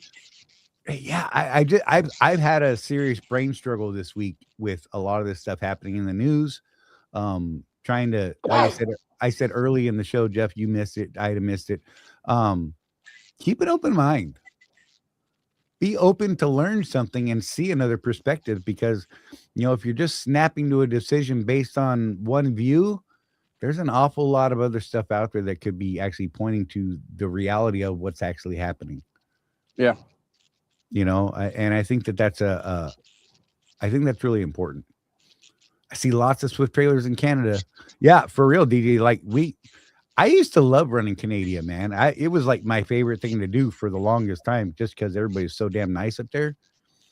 Even with me doing stupid things like sitting at the Flying J lunch counter on Canada Thanksgiving, talking about, I love Canada and you Canadians are awesome. Oh my gosh. Yeah. I did make sure to have my food first before I said anything stupid, but I had a good time. I always had fun up there. Even when like weird things were happening, blowing tires or whatever out in the middle of nowhere in the frozen tundra. Still good experiences all the way around. I kind of miss going up there, but I also like having a firearm. Yeah. So, I can't do that stuff anymore. Man, there's still so many people that don't understand the thing with that. Yeah. I had a conversation with someone in another group about that. And yeah. Right. I know. It's like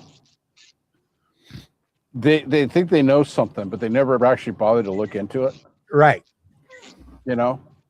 Like this guy, it was so important for him, and he was so pissed off that he couldn't carry a firearm in a CMV. Right. I'm like, well, why not? Does your company have some sort of policy? Are you a contractor? Are you a company guy? I mean, there's a lot to this. Are you doing government loads? Because that's something totally different. Yeah. Yeah. And no, someone just told him he couldn't. And I'm like, well, you need to find out. Right. Yeah, it's crazy the way people are trusting, man. Yeah, right. People will tell you something that they believe to be true because they heard it from someone else who heard it from someone else who heard it from someone else, and not one of those people in that chain have ever actually looked at what the regulation or law states about that topic. Right. That kills me. I truly remember that, because my uncle, just salt of the earth guy, the firearm situation, right? Like, he would always debate people on that. He was like, all right, so where do you go? Where does your permit allow you to go? What do you do? Like what are these things that are keeping you from doing this? And then there's my close friends whose, father, who I love and adore, admittedly, because they're great people, who's been in trucking, and he was a scab, right? Like, he crossed, picket lines and stuff when the truckers freaking went on strike. You know what I mean? Would tell you. The only kind of firearm you can carry is a flare gun. His daughter said it too, because she learned it from her dad. And I was like, oh, no. Let me break this down and explain it to you. Yeah, and it becomes the word of the Almighty. Right. You know what? You can trust, but always verify people. Yeah. There's nothing wrong with trusting someone, even when I know they're absolutely crazy and wrong. But that is one of the things I do like about social media. Oh God. Yeah. I know it can drive people nuts with all the craziness going on, especially right now. But I'll see something that just sounds crazy and I'll go research it.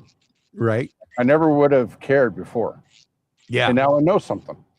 It's a thought process or an idea that never even came to your mind, and now that new idea is there, and you need to know if it's factual or not. That's the one thing I love about it. Hey, and for those of you who are using things like ChatGPT and that sort of stuff to actually learn things, make sure you're using it the right way. Yep. Tell your AI to be objective, to be an expert in that subject matter. So you say, hey, you're an expert in Second Amendment law. I would like an objective view of where it's legal and not legal to carry. Right? And then in fact, you're going to love this because this is going to make things even better for you. And you might go, wow, mind blown. This, and I do this a lot myself, and I get way better results because of this.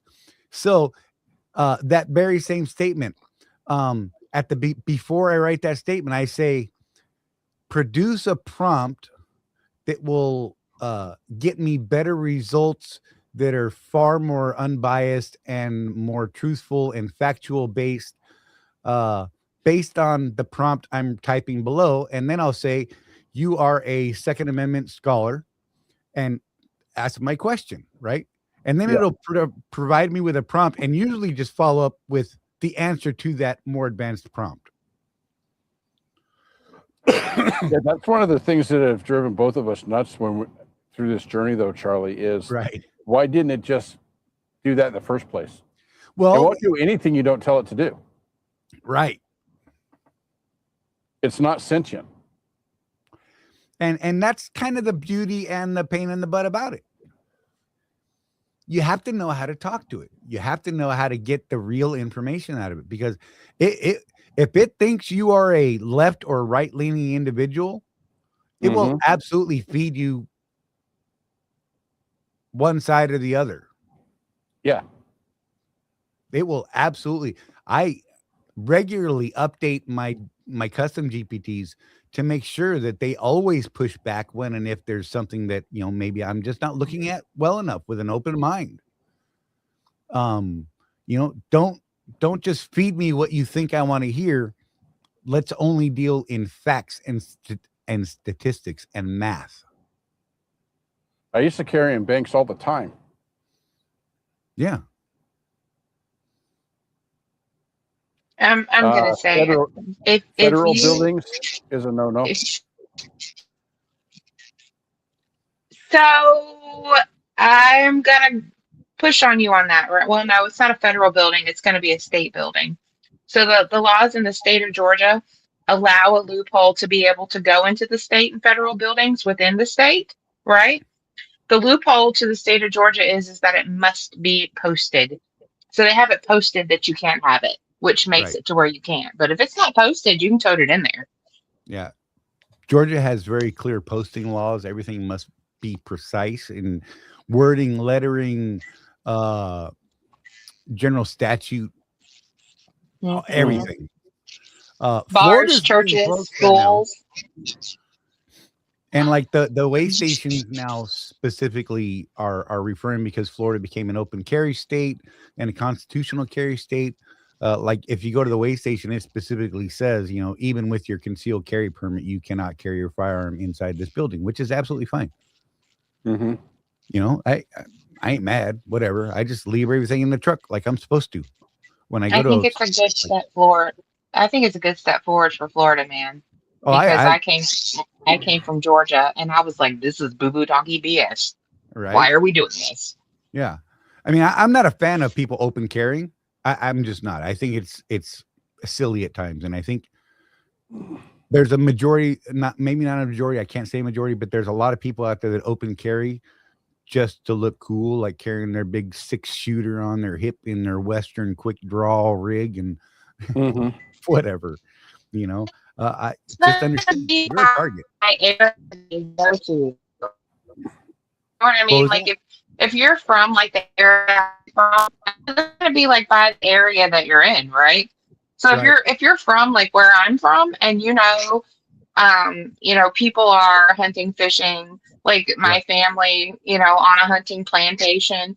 So we were constantly in and out of the woods. So we constantly had a sidearm on us because, snakes, hogs, that's terrifying. You know? Yeah.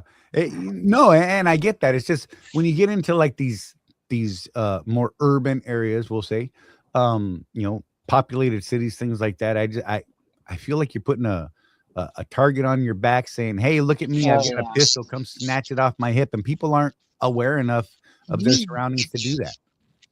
Yeah. Just going ahead and imagine somebody doing that through 5 points. Okay. Okay. Going ahead and imagine what would happen and occur. That would be a travesty. Right. All right. You know what? We're actually over time here, guys. Are we really? Yeah. Ida, is there anything you'd like to close with? Maybe a phone number for anyone that maybe wants to reach out for this petals flower Absolutely. stuff?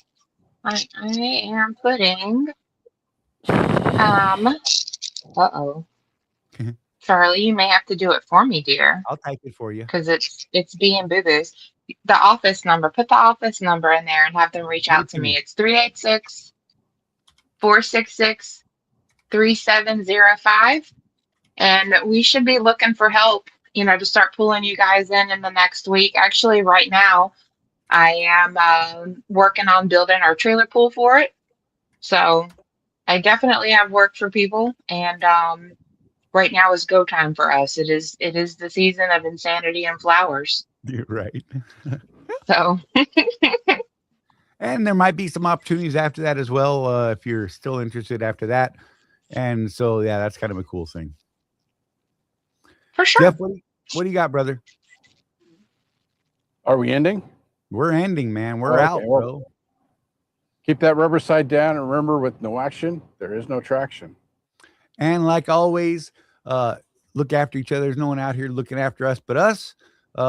Be kind to each other. Be helpful. Like I tell my kids, Donna, don't get mad at me. Don't be a dick. It's my life lessons for people. My grandkids can tell you that. My kids can tell you that. I tell it to them all the time. I'm like, Grandpa's rule to life.